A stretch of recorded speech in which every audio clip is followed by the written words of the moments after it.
Pemirsa, Tiongkok kini kembali memperluas pusat bahasa dan budayanya yang dikenal sebagai Institut Confucius di Afrika, tepatnya di Djibouti, untuk menjadikan institut tersebut sebagai platform yang lebih baik bagi kerjasama Tiongkok-Djibouti. Pada bulan Maret 2023, Tiongkok telah meresmikan Institut Confucius di ibu kota Djibouti yang terletak di Sekolah Menengah Industri dan Komersial Djibouti.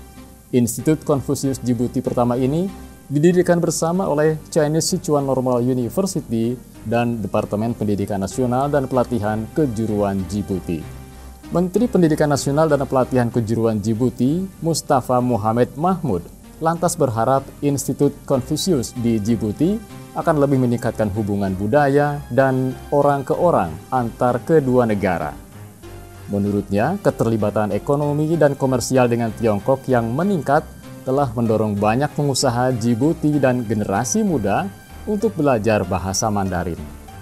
Nah, untuk lebih jelasnya, mengapa orang Afrika antusias belajar bahasa Mandarin? Ikuti terus Jurnal Barata.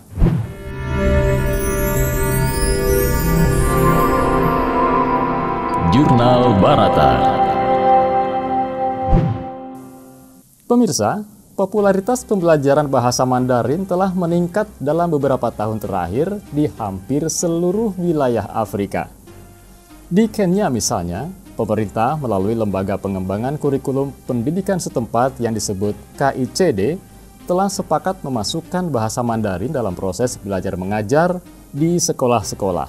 Tujuannya adalah untuk meningkatkan daya saing generasi muda Kenya serta memperkuat koneksi dengan Tiongkok. Sasarannya yaitu siswa sekolah dasar hingga sekolah menengah atas. Bahasa Mandarin akan bersanding dengan mata pelajaran bahasa asing lainnya. Kepala KICD Kenya, Julius Juan, mengatakan Tiongkok telah tumbuh sebagai negara dengan kondisi perekonomian sangat kuat di dunia. Kenya akan diuntungkan apabila masyarakatnya dapat memahami bahasa Mandarin. Langkah yang sama juga dilakukan oleh Uganda. Kementerian Pendidikan Uganda punya rencana untuk menambahkan pelajaran bahasa Mandarin ke dalam kurikulum mereka. Sebanyak 35 SMA ditargetkan terlebih dahulu untuk uji coba.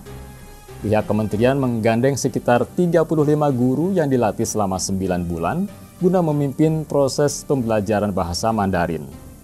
Program ini mendapatkan dukungan langsung dari Tiongkok lewat pasokan buku dan beberapa instruktur. Di Malawi juga sama, meskipun baru menjalin hubungan diplomatik dengan Tiongkok pada tahun 2008. Sejauh ini, di Malawi, bahasa Mandarin menjadi salah satu pelajaran yang banyak diminati anak-anak muda di sana. Tercatat, sekitar 1.000 orang telah menghadiri kelas-kelas bahasa Mandarin di 4 kota yang tersebar di Malawi. Kemudian Afrika Selatan menjadi negara pertama di Afrika yang memperkenalkan bahasa Mandarin di kurikulum pendidikan mereka, tepatnya pada tahun 2014. Hingga saat ini, bahasa Mandarin telah dipelajari secara intensif di 44 sekolah di Afrika Selatan. Pemirsa, selain muncul dari inisiatif pemangku kebijakan pendidikan di negara setempat, masifnya pembelajaran bahasa Mandarin di Afrika juga tidak lepas dari peran Institut Confucius, lembaga bahasa dan kebudayaan Tiongkok. Institut Confucius dibentuk melalui kemitraan beberapa universitas di Tiongkok, universitas negara tuan rumah, dan kantor internasional Dewan Bahasa Tiongkok yang disebut Hanban, yang berada di bawah komando langsung Kementerian Pendidikan Tiongkok atau MOI. Di Afrika, Institut Confucius pertama yang didirikan oleh pemerintah berlokasi di Universitas Nairobi di Republik Kenya pada tahun 2005. Sejak pendirian tersebut, jumlah Institut Confucius di Afrika terus meningkat hingga mencapai 61 Institut Confucius. Dengan menggandeng lembaga pendidikan di tingkat lokal, program yang diajarkan di Institut Confucius meliputi pelatihan bahasa Mandarin, bantuan dana untuk pengembangan infrastruktur di sejumlah kampus, hingga pemberian beasiswa bagi mereka yang ingin melanjutkan pendidikan di Tiongkok. Mantan Direktur Institut Confucius Cabang Kenya, Mamadou Fall, menyebut bahwa program seperti ini akan mendatangkan banyak keuntungan bagi generasi muda di Afrika. Di tengah kucuran modal dan bantuan dari Tiongkok yang mengalir deras, Menguasai bahasa Mandarin sama artinya dengan memperoleh keterampilan untuk bersaing di pasar kerja. Ada alasan khusus mengapa bahasa Mandarin begitu digandrungi anak-anak muda di Afrika. Tidak lain karena adanya investasi dan bantuan asing Tiongkok yang begitu masif. Hadirnya inisiatif Sabuk dan Jalan atau BRI membuat Tiongkok semakin gencar mengalirkan yuan, terutama di wilayah-wilayah yang masuk dalam kebijakan tersebut.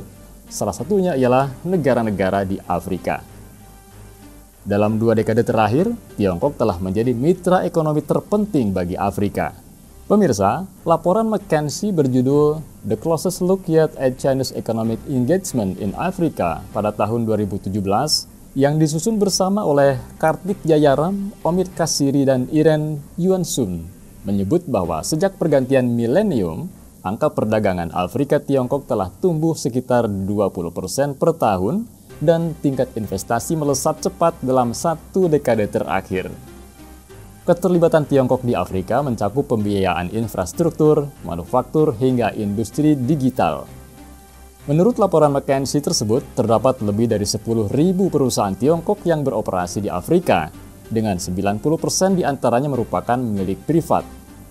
Sepertiga dari total perusahaan tersebut bergerak di bidang manufaktur dan menguasai sekitar 12% produksi industri di Afrika senilai 500 miliar dolar Amerika per tahun.